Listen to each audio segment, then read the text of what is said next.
Tantoko na nagsasalita na nga, mga kababayan, at may mensahe pa nga ito kay Amy Marcos na nagbabalak na imbestigahan daw, imbestigahan daw sa Senado itong pagkamatay ng kanyang anak.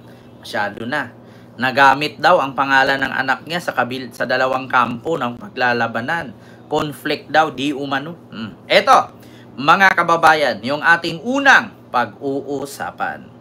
So ito po. Ito po mula sa Bilyonaryo News, mga kababayan.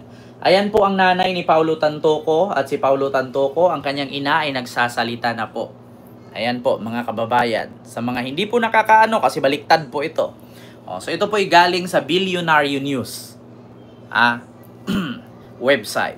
So ito, basahin ko lang, mga kababayan. According dito sa nanay ni Paulo Tantoko, ito na. It made me shed tears. Nina Tantoko calls for compassion. Tells Amy Marcos First Lady had no role in his son Paulo's death. So ulitin ko, it made me shed tears. Nina Tantoko calls for compassion. Tells Amy Marcos First Lady had no role in son Paulo's death. So wala daw kinalaman at hindi daw involved. So Amy, mga DDS, ano pa yung ipapasabog ninyo? Mismo na, ang nanay na ni Paulo Tantoko ang nagsasalita. Ma'am Susan Vergara, hello po, at Ma'am Ana Estrabon. Mismo na nanay na tong nagsalita. Baka sabihin ninyo, si Maharlika na naman ang papaniwalaan ninyo. At baka sabihin nyo na naman dyan, si Maharlika may ipapasabog na naman. Saan kayo maniniwala? Kay Maharlika na putang inang pokpok na yan na nag-asawa ng kano at pinatay ang asawa para magkapera? O dito ka sa mismong ina nung namatay na tao na ini-issue at pinagkakitaan nila? Diba? Ayan, basahin ko ang naturang article ng Bilyonaryo. Bilyonaryong Nina Vargas Tantoko. Hello po, Ma'am Susan Vergara. Ayan. Bilyonaryo Nina Vargas Tantoko has publicly appealed for compassion and truth following the death of her son, Paulo Pawi V. Tantoko in Beverly Hills Hotel earlier this year, urging the public not to politicize the tragedy or target those uninvolved. Wag daw i-politicize at yung mga i-target, yung mga hindi involved. Diba? In a deeply personal statement posted on Bilyonaryo's social media 4 days ago, the Rastans retail empire Matriarch ba pagbasa dito? Said Paulo died on March 9, Manila time, which accompanying his wife Dina, who serves as the social secretary of First Lady Lisa Marcos on work trip for California. He died in the hotel room where he and his wife were staying. The First Lady was not involved in any way with our son's death, sabi ni Tantoko. Yan po ha. Sunod, Tantoko acknowledged that her son had used cocaine as confirmed by the autopsy but clarified, yes, our son used cocaine and it did not come from the First Lady, nor was she involved. Diba? Hindi daw, inadmit niya na ang kanyang anak ay gumamit ng cocaine, pero sinabi niya dito na hindi daw po ito galing kay First Lady Lisa. Ayan na, mga kababayan, mismong ina na ang nagsalita. She stressed that nowhere in the autopsy did say he died of an overdose. Uncriticized report based on the half-truth. The complete autopsy report will come, and it will be publicly known, she said. It made me shed tears, not just for myself, but also for his wife and his children. Sabi nung nanay. Yeah? It hard enough to close a loved one, especially a son who, as far as we know, did a lot of good, love and the poor, and always caring and loving to his parents and his wife and children. He was kind and compassionate and hardworking, wrote grieving mother. So yan po ang sabi ng nanay. Tantoko also addressed her post to Senator Amy Marcos, responding to the latter's call for Malacanang to clarify allegations linking the First Lady to her son's death. Sabi ng report ng Bilyonaryo News. So ito po, mga kababayan, ang sabi. She lamented that her sons passing was being used to generate exciting and juicy news and politicized to stroke division among warring factions in the government. It saddens me that our son, Pawi, is being used to aggravate this conflict, sabi ng nanay. Yeah? So ito ang message, mga kababayan, ni Nina Tantoco. Sino yung nag-comment dyan na nakauwi na? Ha? Nakauwi na. Alam mo, itchan busa, kung gusto mong maglaslas ako o magilit sa liig, pauwiin nyo si Digong na buhay. Huwag yung pauwiing patay, walang kwenta yan pag namatayan. Good luck. Ito babasahin ko mga DDS. Ito po ang post ng nanay ni Paulo Tantoco. Baka sasabihin nyo na naman, may ilalabas na naman si Sarah dyan, may ilalabas na naman si Maharlika, meron na namang ilalabas yung baklang dinchis dyan sa California na baklang kalbo, na mukhang bisugo. Eto, Nina Tantoco. Good evening, Bilyonaryo and Miss Amy. Kasi si Bilyonaryo News Channel itong nag-message sa kanya. Good evening, Bilyonaryo and Miss Amy. I'm Nina Vargas Tantoco, mother of disease. Paulo V. Tantoco, our son, died last March 9, Manila time in LA, California.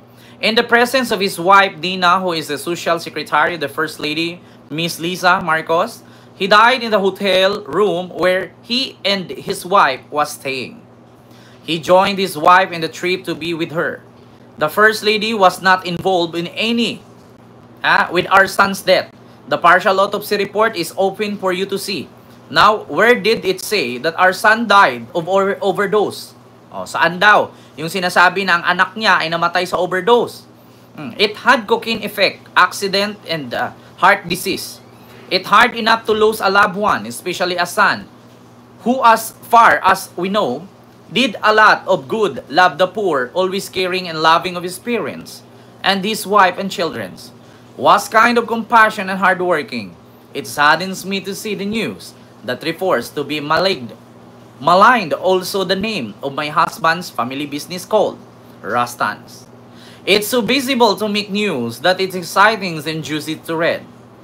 To be a politicized move to create more conflict in the warring faction of our government leaders. It saddens me that our son, Pawi, is being used to aggravate this conflict. He did have cocaine in his body, as the autopsy says, but it was not overdose.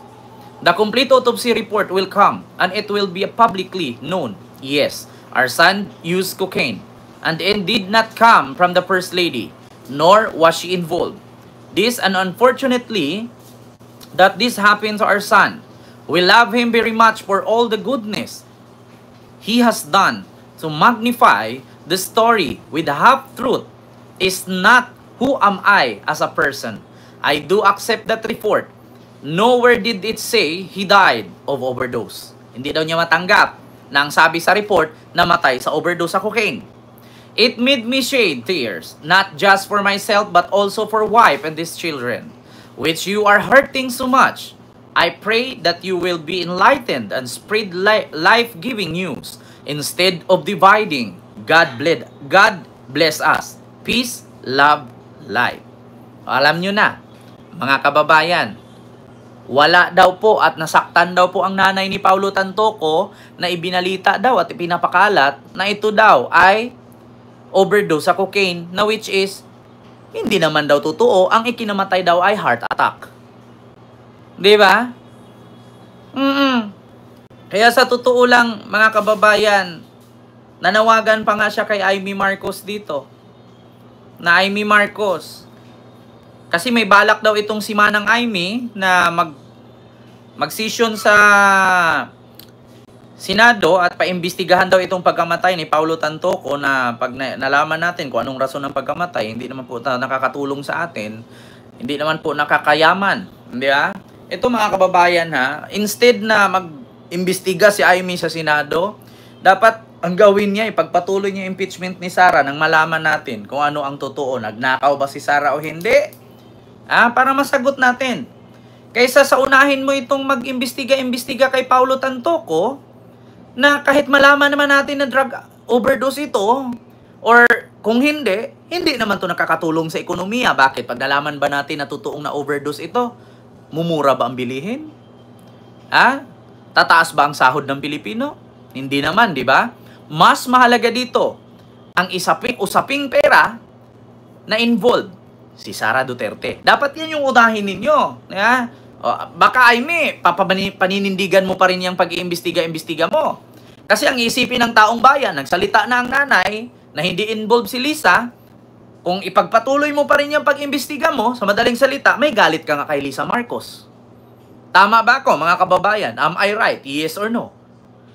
Kasi mismo ang nanay na ni Paulo Tantoco ang nagsalita na hindi involved si Lisa at hindi galing kay Lisa ang cocaine na nakita sa autopsy ng katawan ng anak niya.